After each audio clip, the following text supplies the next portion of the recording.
গতকাল রাতেই প্ল্যান করে নিয়েছিলাম যে অনেকদিন ছানার তরকারি বানানো হয়নি, তো ছানার তরকারি বানাবো। আর এদিকে সকালে ঘুম থেকে উঠতেই দেরি হয়ে গেছে। ৮টা ১০ বেজে গেছে কিচেনে ঢুকতেই।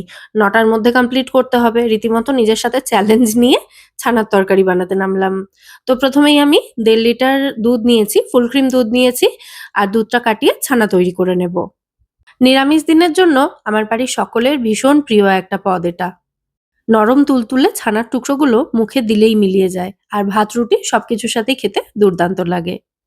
তো যাই হোক, প্রথমে দুধটা খুব ভালো করে ফুটিয়ে নিয়েছি আমি। গ্যাসের ফ্লেমটা একদম কমিয়ে দিয়েছি। আর এখানে একটা বাটিতে ২ টেবিল চামচ ভিনিগার আর তার সাথে ২ থেকে ৩ টেবিল চামচ মতো জল দিয়ে একটা সলিউশন তৈরি করে রাখলাম। এরপর গ্যাসের ফ্লেমটা অফ করে দুধের টেম্পারেচারটা একটু কমে গেলে মানে ওই ২-৩ মিনিট অপেক্ষা করব। তারপর এই যে ভিনিগার এবং জলের মিশ্রণটা তৈরি করে রেখেছি সেটা দিয়ে দুধটা কাটিয়ে ছানা তৈরি করে নেব। তো আমি এই বাটিটার মধ্যেই কিছুটা দুধ নিয়ে নিলাম। বাটির মধ্যে যেহেতু ভিনিগার ছিল তাই দেখুন দুধটা নিতেই কিন্তু দুধটা কেটে গেল সঙ্গে, সঙ্গে। এবার এই যে মিশ্রণটা রয়েছে এটা দিয়েই আমি বাকি দুধটা কাটিয়ে নেব। এতে কি হয়, ছানার টেক্সচারটা কিন্তু খুব সুন্দর নরম হয়। আর ছানা যত নরম হবে সেটা খেতেও কিন্তু ততই ভালো লাগবে। তো আমি পুরো প্রসেসটা একটু ফাস্ট ফরওয়ার্ড করে আপনাদের দেখিয়ে দিচ্ছি। আস্তে, আস্তে দেখুন দুধের মধ্যে থেকে সলিড এবং লিকুইড দুটো পার্ট আলাদা হয়ে গেছে। তো এবার ছানাটা আমাদের ছেঁকে নিতে হবে। আমি একটা বড় পাত্রের উপরে ছাঁকনি রেখে তার উপরে ছানাটা ঢেলে দিলাম। ছানার জলটা ঝরে গেলে ওই জলটা সরিয়ে রাখছি।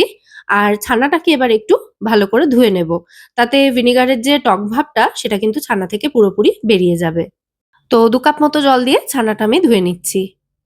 ছানাটাকে এই জলের মধ্যে দিয়েই ভালো করে একটু ধুয়ে নিচ্ছি। ছানাটা ধোয়া হয়ে গেলে আবারও ছানার জলটা ঝরিয়ে নিচ্ছি। এবার একটা স্প্যাচুলার সাহায্যে চেপে, চেপে ছানার মধ্যে থাকা এক্সট্রা জলটা বের করে দেব। হাতে সময় থাকলে আপনারা ছানাটাকে কোনো কাপড়ে বেঁধে ঝুলিয়েও রাখতে পারেন ০.৫ ঘন্টা মতো। তাতেও কিন্তু ছানার জলটা ভালো মতো ঝরে যাবে। তবে আমার হাতে যেহেতু সময় খুব বেশি ছিল না, সেই কারণে ছানাটা আমি এইভাবেই চেপে, চেপে জলটা বের করে দিচ্ছি। এতেই কিন্তু ভালো মতো জলটা বেরিয়ে যায়। তো ছানাটা ছাঁকনির উপরেই থাক কিছুক্ষণ, ততক্ষণে আমি পরের স্টেপটায় চলে যাই। গ্যাসে কড়াই বসিয়ে কড়াই ভালো করে গরম হয়ে গেলে তার মধ্যে সর্ষের তেল দিয়ে দিচ্ছি ১ টেবিল চামচ মতো। এই স্টেপটায় খুব বেশি তেল দেওয়ার প্রয়োজন নেই। তো তেলটা গরম হয়ে গেলে এর মধ্যে ১/২ টিস্পুন গোটা জিরে, তার সাথে একটা শুকনো লঙ্কা, একটা তেজপাতা এবং থেতো করা ২ টো ছোট এলাচ এবং ২ টুকরো দারচিনি এর মধ্যে দিয়ে দেব। একটু নাড়াচাড়া করে ভেজে নিয়ে তারপর এর মধ্যে ১ পিঞ্চ মতো হিং এড করলাম। এবার ডুমো টুকরো করে কেটে রাখা কিছু আলু দিয়ে আলুগুলোকে ভালো করে ভেজে নিতে হবে। আমি এখানে ২ টো মাঝারি সাইজের আলু ব্যবহার করেছি। আলুটা ভাজতে তো একটু সময় লাগবে, তো এই সময় আমি একটা মসলার পেস্ট রেডি করে নেব। তার জন্য নিয়েছি এখানে একটা বড় সাইজের টমেটো, সাথে নিয়েছি স্বাদ অনুযায়ী কাঁচা লঙ্কা। আমি এখানে ৪ টে নিয়েছি, আপনারা যে যার স্বাদ অনুযায়ী দেবেন। আর দিয়ে দেব ১ টিস্পুন মতো গ্রেট করা আদা।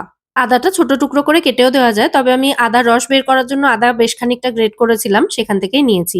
আদার রসটা পনির মাখার সময় ব্যবহার করব।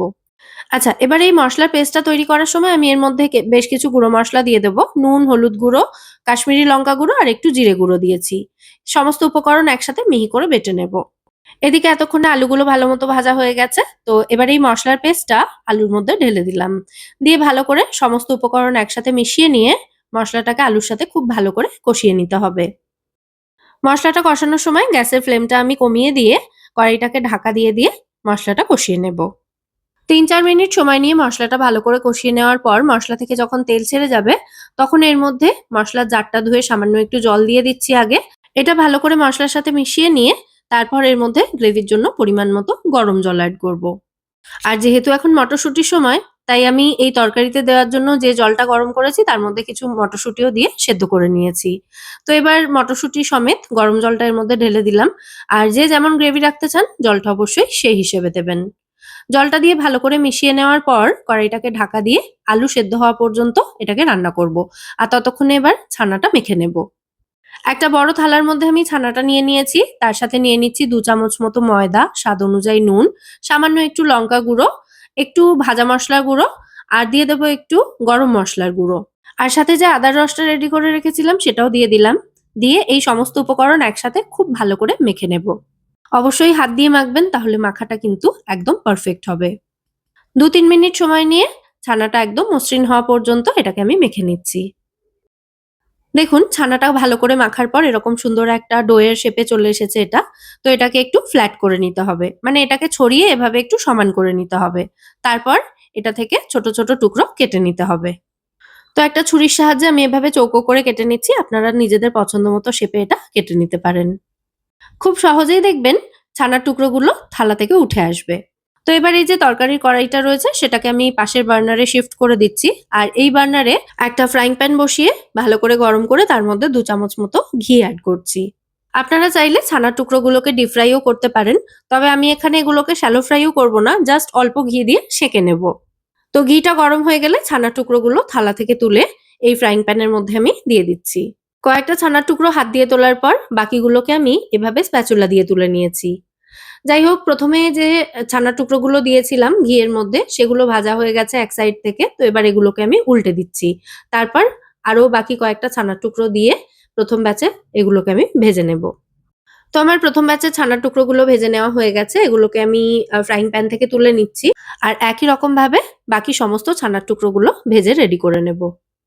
মাখার সময় নরম থাকলেও ভাজার সময় কিন্তু ছানার টুকরোগুলো পারফেক্ট একটা শেপে চলে আসে। আর এগুলো ভেঙে যাওয়ার কিন্তু কোনো চান্স নেই। তো ১ম ব্যাচের ছানার টুকরোগুলো আমি 2nd ব্যাচের সাথে দিয়ে দিয়েছি। দিয়ে একসাথে একটু নাড়াচাড়া করে তারপর নামিয়ে নিচ্ছি। সমস্ত ছানার টুকরো আমার ভাজা হয়ে গেছে। তো কড়াইটাকে আবারও আগের বার্নারটা মানে এদিকের বার্নারটায় শিফট করে দিলাম আমি। তো তরকারিতে ছানার টুকরোগুলো মেশানোর আগে আমি এর মধ্যে একটু গরম মসলা গুঁড়ো, একটু ভাজা মসলা গুঁড়ো আর সামান্য একটু মিষ্টি দেব।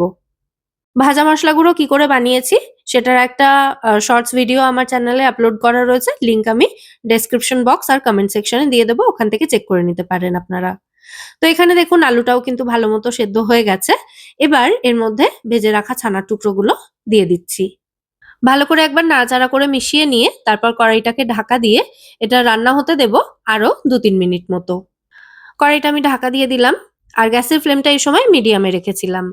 মিনিট ৩ রান্না করার পর গ্যাসের ফ্লেমটা অফ করে এটাকে আরো ৫ মিনিট আমি ঢাকা দিয়ে স্ট্যান্ডিং টাইমেই রেখেছিলাম। তারপর ফাইনালি এবার আমাদের দারুণ সুস্বাদু এবং সম্পূর্ণ নিরামিষ এই ছানার ডালনা বা ছানার তরকারি হাসব্যান্ডের লাঞ্চ বক্সের জন্য আগে প্যাক করে দিচ্ছি। সাথে এর সাথে খাওয়ার জন্য ২ টো ঘি মাখানো রুটিও প্যাক করে দিচ্ছি। আর ওদিকে দেখুন ঘড়িতে বাজে ৯টা ১৫। ৯টা বাজার একটু আগেই কিন্তু আমার তরকারি রান্না হয়ে গিয়েছিল। তারপর আটা মাখলাম, রুটি করলাম। মানে সব করতে, করতে ৯টা ১৫ হয়েছে। ১ ঘন্টা ৫ মিনিটের মধ্যে সমস্ত কিছু রেডি। তো কেমন লাগলো আপনাদের আজকের এই ছানার তরকারি বা ছানার ডালনার রেসিপি? সেটা কিন্তু অবশ্যই আমায় কমেন্টে জানাবেন। আর রেসিপিটা যদি ভালো লেগে থাকে ভিডিওটাকে বরাবরের মতো একটা লাইক এবং শেয়ার করে দেওয়ার অনুরোধ রইলো। আর এরকমই নিত্য নতুন রেসিপি পাওয়ার জন্য আমার ২ টো কুকিং চ্যানেল মেঘার সাথে বাঙালিয়ানা এবং এই মেঘার সাথে বাঙালিয়ানা 2.0 কে সাবস্ক্রাইব করে নিয়ে আমার পাশে থাকতে একদম ভুলবেন না। আর সমস্ত ভিডিওর আপলোড নোটিফিকেশন সবার আগে পাওয়ার জন্য বেল আইকনটা ক্লিক করে অল নোটিফিকেশন অপশনটাও অবশ্যই অন করে রাখবেন। আজ তাহলে এ পর্যন্তই। আবার দেখা হবে পরের পর্বে নতুন কোনো রেসিপির সাথে। সবাই সুস্থ থাকবেন, ভালো থাকবেন এবং সব্বাইকে খুব ভালো রাখবেন। নমস্কার।